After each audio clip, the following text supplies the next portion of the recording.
जय हिंद, मी मुबारक शेख आणि आपण आहोत चंद्रपूर येथील प्रियदर्शनी सभागृहाच्या समोर। मनरेगा बचाव अभियानाअंतर्गत एक उपोषण इथे चालू आहे। आपल्यासोबत बोलण्यासाठी इथं चंद्रपूरचे काँग्रेसचे जिल्हाध्यक्ष सुभाष धोटे आहे। दादा काय म्हणाल? या देशामध्ये काही कायदे कानून आहे की नाही? हा मनरेगा जो कायदा होता हा 2005 साली आमच्या UPA सरकारने मनमोहन सिंग साहेबांच्या काळामध्ये देशामध्ये आणला। गोरगरीब लोकांना, मजुरांना कुठेतरी कामाची गॅरंटी दिली पाहिजे, त्या उद्देशाने हा कायदा करण्यात आला।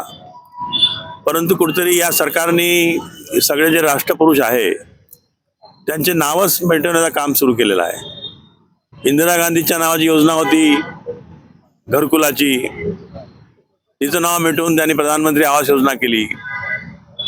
आमचे राजीवजी गांधी यांच्या नावाने जीवनदायी योजना होती, ते मिटवून त्यांनी महात्मा फुले नावाची योजना केली। पण कुठेतरी सगळे राष्ट्रीय पुरुषांना ज्यांनी देशासाठी बलिदान दिलं, देशासाठी काम केलं, अशा लोकांचे नावं त्यांनी हटवण्याचं काम सुरू केलं आहे। अशाच प्रकारे हे जे महात्मा गांधी ग्रामीण रोजगार गॅरंटी योजना जी होती, ज्याला मनरेगा म्हणत होतो आपण, त्या योजनेचं सुद्धा नाव तर हटवलं, परंतु योजनेचं पूर्ण स्वरूप बदलून टाकलं। अगोदर योजनेमध्ये ग्रामीण भागातील किंवा शहरी भागातील लोकांनी काम मिळाल्यानंतर त्यांना कामाचा अधिकार म्हणून त्यांना 100 दिवसाचं काम तहसीलदार किंवा BDO त्यांना देत होते, आणि त्याची जे काही रोजी आहे, मजुरी आहे, ते मास्टर रेकॉर्ड करून ते देण्याचं काम केंद्र शासन करत होती।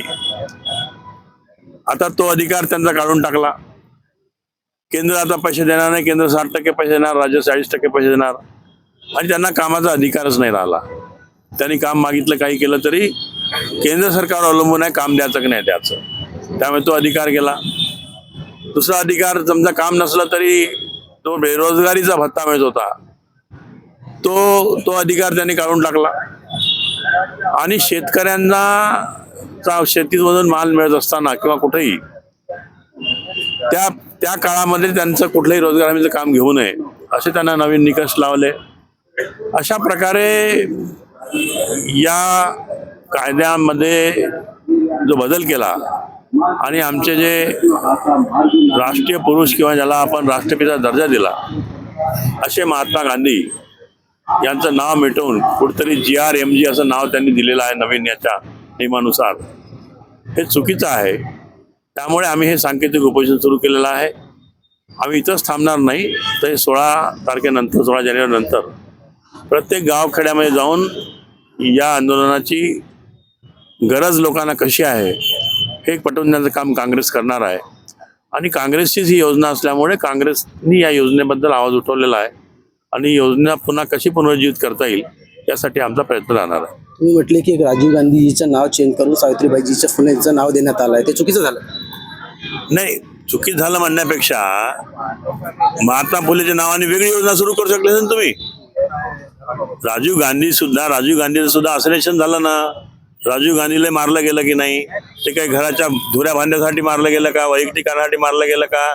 ते कुठेतरी देशाचं काम करण्यासाठी श्रीलंकेत गेले, श्रीलंकेच्या लिट्टीने त्याला सुसाईड बॉम्ब लावून मारून टाकलं। म्हणून तो एक राष्ट्रपुरुष होते, आणि एका राष्ट्रपुरुषाचं नाव त्यांचं दिले होतं। तर तुम्ही महात्मा फुलेच्या नावाने जसे अनेक योजना आपण काढतो, त्यांनी वेगळी योजना करायची आहे।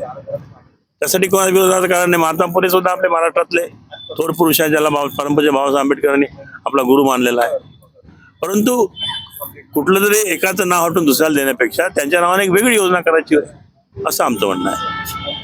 तर हे आपल्यासोबत होते काँग्रेसचे जिल्हाध्यक्ष सुभाष धोटे, पादरा, चंद्रपूर मीडिया 24।